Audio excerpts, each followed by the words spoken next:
Hello. It is Lynx here, and today I'm going to be reading You Got Cool by Explosion Shark on AO3. It is rated teen enough audiences and no archive warnings apply. The fandom is She-Ra and the Princesses of Power. Once again, I'm so happy about this. And it's a Couchador fic again, because who am I if not loving the gay ships? So some of the tags are alternate universe high school, implied reference child abuse, enemies to friends to lovers, childhood friends, and fluff and angst. So this chapter is around 5,000 words. So without further ado, let's get into it. Summary. Why are you here? Adora asks. Katja steps in close, gratified when Adora takes a shaky step back and then another, till her back is up against the wall of the gym. Would you believe that I miss you? Or, when Adora transfers from Horde Academy to Bright Moon Prep in their final year of high school, she and Katja pretty much stop talking, until they don't. Chapter 1. If You're Leaving. It's been 3 months now, and they haven't really talked. Not that they've had many opportunities. Sure, Adora tried at first, but there wasn't much of a point to it. No amount of apologies or platitudes really amounted to anything, not when she was gone, having abandoned Katja to the lonely halls of Horde Academy for the glimmering expanses of Bright Moon Prep at the first opportunity. Hard to blame her, really. Full ride on a softball scholarship. Brand new friends, no more Vice Principal Weaver riding her ass, no more mind-numbing hours of detention at Katja's side, no more getting caught up in Katja's pointless fights.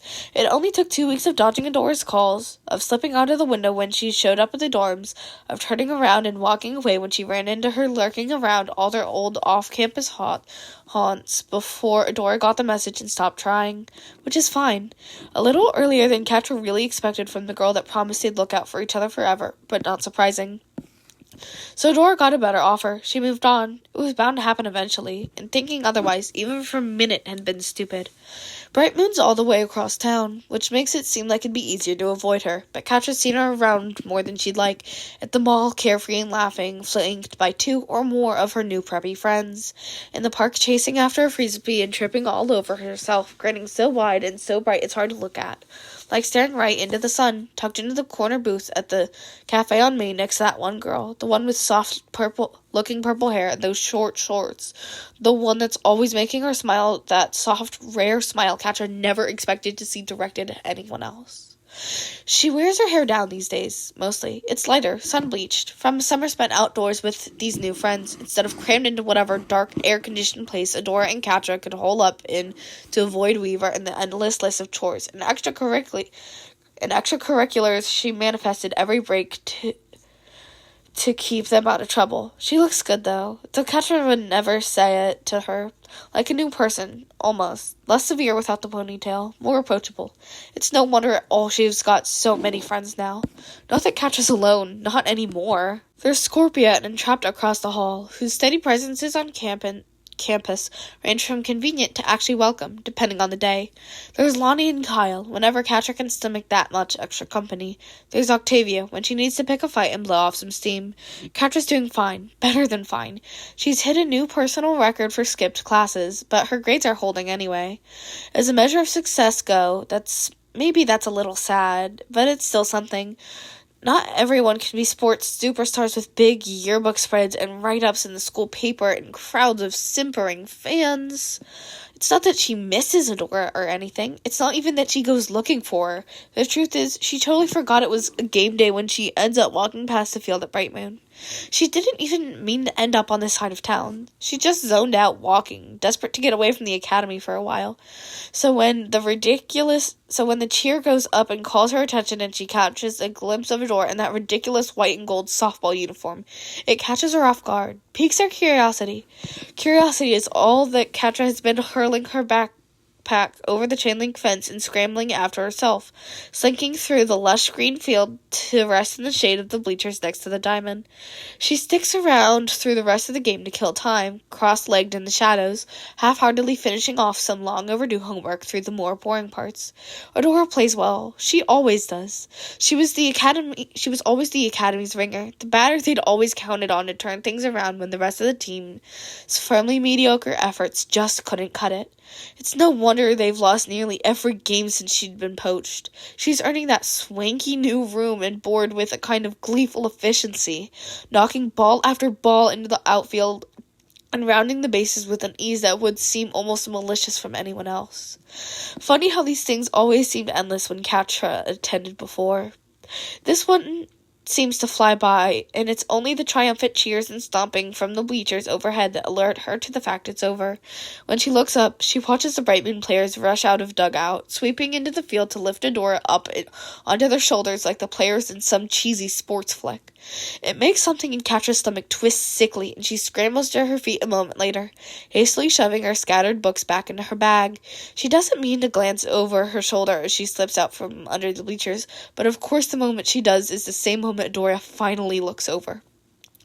She feels herself go hot all over when their eyes meet, anger and embarrassment and something else that aches without a name all swimming up inside her in the moment. She's got to be blushing. Adora looks stunned and then hopeful, and Katra tears herself away before she has to watch Adora get distracted again. Turn away. Forget she's there. It doesn't feel good to leave, but it feels better than it did to be left.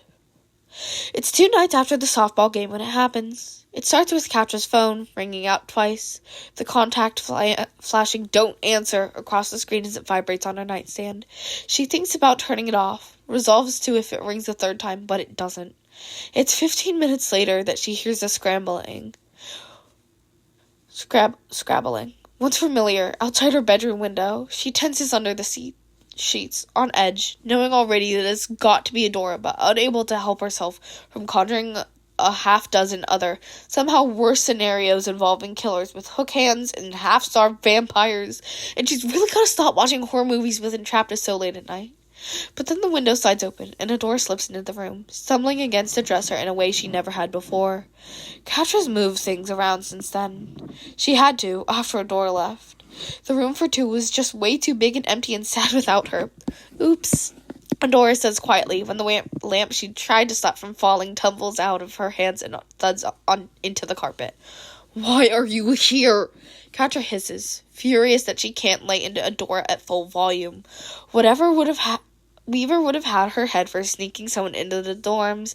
It wouldn't even matter that Adora showed up uninvited. No one ever believes Katra anyway. Slowly, too carefully, Adora rights the fallen lamp and slides the window soundlessly shut. She glances across the room to the empty space where her bed used to be, mouth turning down into a deep frown at its absence. Katra feels a hot surge of petty satisfaction at Adora's dismay, and then an unwelcome twinge of the reflexive guilt when she swallows hard, looking suddenly smaller and less sure in the faint moonlight than Katra's ever seen her in this room. Adora, Katra prompts, bearing her remorse under a fresh wave of annoyance. Hi, Adora says, finally, turning to face Katra in her bed. She's wearing her Bright Moon Letterman over a white tee and jeans. It looks so out of place, so wrong here in their room that Katra immediately hates it. Wants to tell her to take it off, but she can't push the words out past her lips. Pressed down into a hard line to stop them from trembling. Hey. What are you doing here? Katra repeats, shakier than she meant it to be. She clears her throat and glares, hoping it's harsh enough to make up for the unsteadiness of her voice. Do you mind if I... Adora points at the foot of the bed, moves to sit, but Katra's faster, always has been, kicks out at Adora's backside as she starts to lower it down, sends her stumbling almost to the floor. Okay, never mind. Get out of here, Katra orders, casting an anxious glance at her door. I'd really rather stay, Adora mumbles, crossing her arms like she's gonna make a stand, but still scuffing her feet around in the carpet in that nervous way that's always told Katra when she's allowed to push her luck. Oh, so now you want to stay, Katra says, and regrets it immediately, because instead of being all cutting and distant when she wanted, it just seems vulnerable. Bitter. Katra, Adora says, voice all soft, and Katra hates it. Shut up, Katra glowers. Before she can start in on the useless apologies again, the constant litanies of I'm sorries and this doesn't have to change anything, things only ever left her feeling smaller and more pathetic, fragile, and in need of coddling, like Adora really thought she was stupid enough to fall for those weak lines anyway. Like it changed anything about Adora just leaving her there. Go home, Adora. I thought Adora swallows, hands clenching around empty air at her sides. She clears her throat and tries again. I thought when I saw you at my game the other day. Katja feels her cheeks flush red all over again. Stupid, stupid, stupid. She never should have let herself onto the field that afternoon. She never should have stayed. She never thought these things through, and she always paid for it. She never... No, it didn't mean anything, she blurts, mincing at how defensive and hollow the protest sounds to her. Mercifully, Adora doesn't call her out, just keeps going like she never spoke at all. I thought maybe it meant you might want to see me again. Well, it didn't, Katja says, voice quiet but hard enough for Adora to flinch. It makes the space under Katja's ribs feel tight and achy. She tells herself it's a good feeling. I was just bored, curious, wanted to see what all the fuss was about, what you really left for. Adora flinches at that, and Katja preens a little at the victory. She shuffles awkwardly in place, and Katja thinks for a moment that this is it. Adora is going to take the hint. She'll step back out the window and leave Katja all alone again. She tries to convince herself the sudden hollowness echoing through her chest is relief. It's so weird, sleeping alone, isn't it? Adora says, after a long moment of silence, glancing around the empty room again, chewing her lip. Don't, Katja tries to say, but the words stick in her throat. She can feel herself shaking, so angry and so lonely and too weak to do anything about it. She swallows and swallows and swallows, and Adora keeps talking in the silence. I really, really miss you. Her eyes are hot, and they hurt, and Katja lays herself back down, presses her face into the pillow, tries to ignore how it's suddenly damp against her skin. Can't I just... She keeps her face tucked firmly away, but hears it when Adora lowers herself to the floor. She can hear the rustling of fabric, the soft sounds of a body moving against the carpet. It's a hard floor. Katja knows it's not comfortable. Part of her, something desperate and utterly contemptible, wants to roll over and to scoot up against the wall like they used to do, and pull up in her small, fresh-cut grass and sweat and melon body spray. She counts her breaths and doesn't move instead. I'm in a single too. For weeks I barely slept at all. I missed the sound of you breathing at night. Adora whispers after a hushed eternity, because of course it would have been an inconceivable mercy for her to just be quiet. Why did you leave then? Why won't you come back? How was it so easy for you? What could I have done to have been good enough to keep you here? Katja wants to ask. One of my friends over there, well, they noticed, I guess, and they asked me about it, and they got me this app. So now I am box fans sounds when I go to sleep.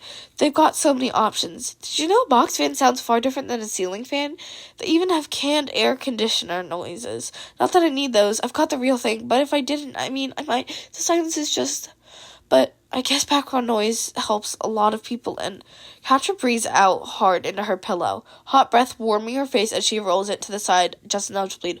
Adora, shut up. Miraculously, she does. Katja waits and listens, tries to lie still, as still and quiet as she can, like she had when she was a little girl, freshly awake from a nightmare and convinced that one more false move would summon the monsters of her dreams into reality. It takes long, endless minutes, maybe hours, before she hears the door breathe even into the rhythm of sleep, and she lets herself ache at the sound of it because she'd missed it too. She sits up in bed and lets herself look over, finally. Adora on the floor looks so out of place. Jacket shrugged off and balled up under her head like a pillow. It must be cold, from the way she's curled into herself, looking nearly as small and lonely as Katja feels. For one brief, stupid second, she thinks about sliding down off the bed, pulling her blankets down with her and curling up at Adora's side, as if another night spent next to Katja could make her give up on her new cushy life, all those shiny new opportunities and shiny new friends. Like one night on the floor could somehow draw her back when years of Katja's unflinching devotion hadn't been enough to keep her here in the first place. It's bitter and it hurts all over again to think about, but the sting isn't enough to keep Katja in bed. Soundlessly, she rises, shuffling carefully across the room, far enough to gently drape a blanket over Adora's body before clambering back into her own bed. She pretends to not hear the telltale hitch in Adora's breath that gives her away. She pretends not to hear when, hours later, at the first pale fingers of dawn slip through the slats of her blinds. Adora draws herself up off the floor and lays the folded blanket at Catra's feet, slipping back out the window without a word. In the end, she just gets sick of the skittish bullshit, feeling so cowardly, so on the run, holed up and pathetic in her room, picking her way across town like some nerd trying to hold on to her lunch money. It's not who she is, after all. Catra doesn't get shaken down. Catra gives the shakedowns. So when Entrapta shows them the email she got inviting her to the Bright Moon Prep homecoming dance, it feels like the perfect opportunity. The invitation won't even get us in. Entrapta frowns down at the screen of her phone. They just forgot to take me off the mailing list when I transferred, but they'll check student records when we get there. So we crash, Catra says easily, feeling a familiar thrum of delirious excitement pooling under her skin. Show those Bright Moon losers how to really party, horde style. Scorpia doesn't need any convincing, and Entrapta agrees readily enough after. Catra spends the better part of the next week putting out her feelers until something of a small mob is railed to join her at the dance. It's not hard to rile up some willing troublemakers, not when the rivalry between their two schools is as old and intense as it is. The only tricky part is making sure they're all discreet enough to not tip off the faculty. If Weaver, or worse, Principal Hordak found out, Catra would be stuck on janitorial detail for the rest of the semester. But it all goes surprisingly smoothly. When the night finally comes, Catra feels good. She hasn't seen Adora at all since that night she slept on the floor, but it hardly seems to matter, slipping in through some unattended back door to Bright Moon, letting Entrapta lead them down the halls toward the gym. She catches a glimpse of herself in the mirrored back of a trophy case, artfully rumpled in her suit, with Scorpia on her arm, and notes that she looks cool and untouchable, and feels a surge of confidence she hadn't known she was missing for the past 3 months. The ambience in the gym is intense, a little overwhelming. Lights all flashing different colors in time with the music, every surface of the walls plastered with professional-looking decorations, transforming an admittedly huge and already swanky high school gymnasium into an ethereal, otherworldly-feeling forest landscape. Catra doesn't even bother to contain her sneer as she glances around, thinking of all the generous donations from rich parents that must have paid for all the glitz and glamour. She spots Adora before Adora sees her, startled to see her wearing Academy red instead of Bright Moon Prep gold and white. She's dancing with a small crowd of students, her little friend dancing beside her in a purple shimmery dress that looks the same shade of lilac as her hair. Something about the combination of Adora in that dress, looking so at home, so happy in this place, makes Catra's throat go dry. She almost wants to turn around, go home, but then Adora glances over and their eyes lock again, and she sees the way Adora's rhythm falters, that nervous way she swallows, the way her breezy smile melts into an uneasy frown, and Catra feels her power return. She watches as the rest of Adora's friends catch on, following her gaze to where Catra and Scorpia stand at the edge of the dance floor. Watches their expressions crumble one by one, ranging from anxious to downright thunderous. And then Adora stepping toward them, her cronies trailing behind, and Catra gives Scorpia's hand a gentle tug, and they slip back into the crowd. For someone so statistic and imposing, Scorpia can blend into a crowd almost as easily as Catra can when she's trying, a skill she must have honed at all those fancy high society dinners that her family used to drag her to. Catra wonders if this silly gilded farce in a high school gym reminds her of all those upper crust affairs. They keep a low profile for a while longer. If there's anything Catra's become good at, it's not being found when she doesn't want to be, so it's not hard to keep an eye on Adora from afar. She and Scorpia make their rounds, sharing a few dances during the songs that don't suck so much, and running into more Academy students than Catra honestly expected to actually see tonight. This is going to be fun, but her luck can't hold out all night, turns out. Adora catches up to her alone, hunched sketchily over an unattended punch bowl. Scorpia's off, leading the chaperone charge with its defense on a wild goose chase for a missing cell phone, while Catra appends an entire flask of bottom-shelf vodka into it. When a firm grip seizes her elbow, she nearly loses the flask, a sharp spike of panic surging up her spine. It'd be tricky to get herself out of this one. Even if she managed to give some uptight Bright Moon dweeb the slip, Adora's friends had already seen her. If they had decided to ID her, it'd be all over. But it was Adora's voice in her ear, hissing, "What do you think you're doing?" Catra relaxes immediately, tipping the flask again with a little more flourish until Adora huffs and yanks her arm back again. "Hey, Adora." She purrs, biting back a grin at the way Adora's lips part at the sound of her voice. "Catra, what's going on?" Isn't it obvious? She smirks, waggling the flask in the space between their faces. Livening things up a little, that's all. You bright moon kids could use a lesson or two in cutting loose. You could get in so much trouble, Katra. Adora says slowly, fingers tightening on Katra's elbow. What, are you gonna rat me out? Adora huffs again, eyes narrowing, but doesn't answer, and Katra wonders if she's really considering it. The possibility doesn't seem as shocking or even as disappointing as Katra would have expected. I didn't think so, Katra says, with a confidence she doesn't really feel. Thirsty, Adora? She reaches back for a cup, but Adora grabs her wrist, wrestles the flask out of it, and drags her off into a corner. She unscrews the cap and takes a deep gulp right out of the flask. Katra sees the way her mouth twists up, watches as Adora's eyes water, but she doesn't cough, doesn't break Katra's grace. Was that supposed to impress me? She wonders aloud, projecting a thick layer of boredom to cover the fact that it had worked. Guess all these preppy dweebs haven't defanged you totally yet, huh? Why are you here? Adora asks. Katra steps in close, gratified when Adora takes a shaky step back and then another, till her back is up against the wall of the gym. Katra reaches out, plucks the flask from her grip, and takes a rakish sip for herself before stashing it back in her coat pocket.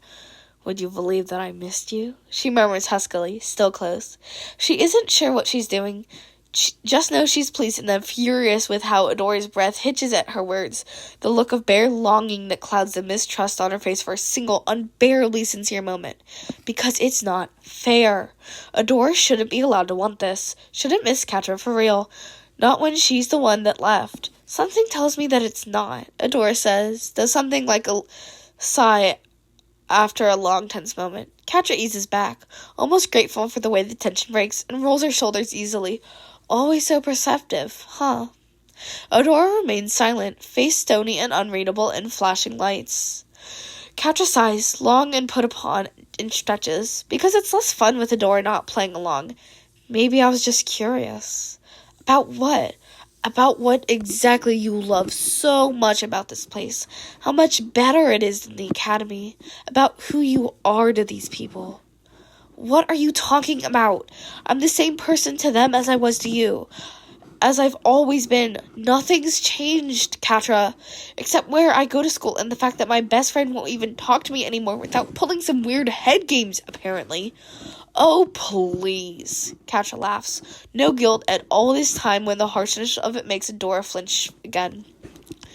Big jock on campus. Nothing's changed. Take a look at your entourage. I've been watching you all night, watching everyone fall over themselves to talk to you. Lie to yourself all you want, Adora, but don't lie to me.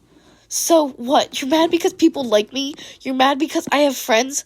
I'm mad because you left and now you're acting like I'm the one who screwed you over. You totally tossed me aside the minute I did something you didn't like. God, how can she not get it? You Adora! Katra winces, schooling her features into casual disinterest and discreetly stepping back out of Adora's personal space. She's not sure how they gotten so close in the first place. Doesn't know quite what to make of it when Adora swallows hard, watching her shuffle back, almost like she's sorry to see her go. Oh, look, it's the entourage, Katra says, eyeing Adora's lackeys with naked disdain. Is she bothering you? Asks the little purple one, glaring hard at Katra in a way she's sure is meant to be intimidating. Oh, please. Spare me the overprotective girlfriend routine, Sparkle. Katra sneers. It's Glimmer. She's not my girlfriend. They speak at the same time, equally heated, and the silence that follows as they stare awkwardly at each other is just too delicious. Katra laughs, letting her neck roll back for the sounds to just bubble out of her. Whatever, she dismisses. She spots Scorpia lingering a few feet away and inclines her head to call her over. You guys work that out. I think I've left my own date alone long enough. Katra offers her arm and Scorpia takes it smoothly, offering a jaunty wave to a simmering Adora, and they stroll off together. Katra feels 10 feet taller, almost giddy as they disappear into the crowd again. Mission accomplished? Scorpia asks slowly once they're far enough away. Give them a minute to clear out, and then I'll prove it to you, Katra says, glancing back over in the direction of the punch. There's a restless sort of tension in the air by the time the homecoming king and queen are announced. Katra's not surprised when it's Adora that wins, alongside one of her other little friends, some chum named Bo, handsome and kind of fey, light on his feet like some high fashion model when they share a dance. It's entirely, almost embarrassingly platonic, but it makes Katra's skin feel too tight all the same. At the end of this dance, Katra remembers the Scorpia as they watch Bo lead Adora around the dance floor, like something out of a Disney film. Go let him know. She slips away immediately to just do that, and Katra can't help herself. Tells herself it's just to get under Adora's skin, to psych her out, but she finds herself elbowing through the crowd. She shoves Fancy Boy away with a rough palm to his shoulder and cuts in, biting back a smirk at the way Adora gasps in response to Katra's hand on her waist. What? Katra murmurs, low and dangerous and a little out of control. Too good to dance with your old friend? That was really rude to Bo, Adora says, but takes Katra's offered hand anyway. Yeah, I just feel awful, Katra says flatly, spinning Adora in her arms, pleased that despite the crackling of tension between them, she's not fighting, just allowing herself to be led. I'll have my people call his people. Smooth things over. What are you doing, Katra? Adora asks, a little breathless. Up close, Katra can see the makeup she's put on, light eyeshadow, lip gloss, and something on her cheeks that makes them sparkle just a little in the shimmering lights on the dance floor. It makes Katra's stomach roil tightly, conjuring the thought of Glimmer somewhere nearby, no doubt watching them and seething.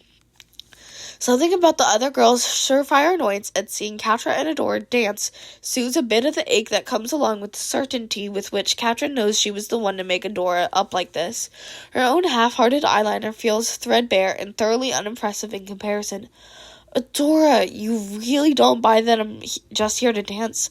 See how the other half lives? Enjoy the party a little? Katra asks. With a look equal parts guilt and determination, Adora shakes her head, gnawing the gloss off her bottom lip. What? So you think I just, showed up and infiltrated your stupid Bright Goon event just to be a menace and generally ruin the evening for everyone here? Adora pauses at that, expression falling into sheepishness at having it laid out so bluntly. Well, I guess... So perceptive. Katra sighs, disentangling herself from Adora's grasp, but, as always, just a little too late. The timing's nearly perfect. Lights cutting out abruptly in the easy, danceable tune from the speakers, immediately replaced with something harsh and industrial sounding. All around the room, Bright Moon students groan and complain, covering their ears and looking around for the culprit. Katra slinks back into the crowd, pleased as various whoops of glee rise from different points in the gymnasium, the horde members finally cutting loose. It descends quickly into chaos. Drinks are spilled, clothes are ruined, a small army of live frogs is let loose on the dance floor. It all ends when the fire alarm is pulled, activating the gym's overhead sprinklers and effectively ruining anyone's chances at salvaging their big night out. Katra beats a hasty retreat, laughing breathless. The horde students have all scattered, everyone knowing better than to leave all the same way. But those of them that have retreated with her won't stop chattering excitedly and slapping her on the back. Aren't you worried? Kyle asks later, when a handful of them have crowded up onto the roof of the cafeteria to sneak smoke. They all saw you and know who you are. They knew you were in on it. If they tell, everything's gonna get pinned on you. Don't care, Katra says, not sure if she should be worried when she finds she actually means it. Worth it. She thinks about that stunned look on Adora's face when Katra glanced back on her at her way out of the building, soaked through and ridiculous in her little crown. She thinks about the way the fabric of her dress felt under Katra's fingertips as they danced, closer than they've been in months. She thinks about the defiant, expectant look on Adora's face when she choked back that mouthful of vodka earlier, how it warmed Katra up from the inside out to know she'd only ever done it to prove something to Katra. Katra knows without a doubt she'd do the whole night over again in a heartbeat. Alright, so that was chapter 1 out of 6 of You Got Cool by Explosion Shark on AO3. I'm enjoying this so much, and it's honestly amazing to Podfics She-Ra. If you've watched my last couple of videos, you know I've been recording on Monday, February 2nd. I keep saying it's Tuesday, it's not. It's still Monday. I've been recording for an hour and a half. It's wonderful. I think I'm going to record one more chapter before I'm done recording for the day. So I have 1, 2, 3. I have 4 videos. So Tuesday, I have a video until Friday. Should I do Saturdays? No, Saturdays can wait. But anyways, I hope you enjoyed. Remember to eat safe, drink your water, and take your meds. And when you sleep, go to bed at a reasonable time. It's only like 7:40-ish, so it's still a reasonable time. So remember, kids, be do and crime gay.